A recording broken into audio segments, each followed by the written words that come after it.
Dans leur haine des païens et des juifs qui refusaient de les rejoindre dans leur condamnation du culte souillé du temple de Jérusalem, les Esséniens, qu'ils habitassent dans les villages, dans un petit quartier du sud de Jérusalem ou sur la falaise désolée de Qumran, étaient encore plus attachés aux rites de purification et aux pratiques des bains que leurs adversaires pharisiens.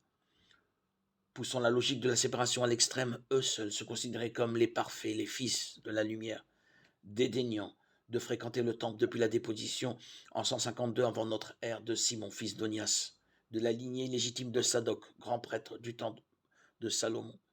Ils vivaient en autarcie autour de leur vénéré maître de justice. Selon Flavius Joseph, ces sectaires se répartissaient en 4 castes.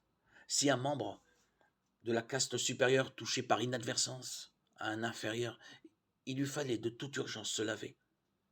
En attendant la restauration d'un temps prégénéré, échappant aux mains des grands prêtres usurpateurs, ils insistaient sur la seule pratique cultuelle qui leur restait, celle de l'eau et des ablutions.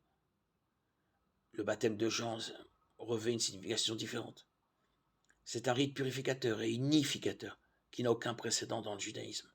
Il ne sépare pas le sacré du profane, mais le bien du mal, le mâme, le moral de l'immoral. Il vise la pureté intérieure, la sainteté, contrairement aux ablutions faites par les Sadducéens, les Esséniens, les pharisiens.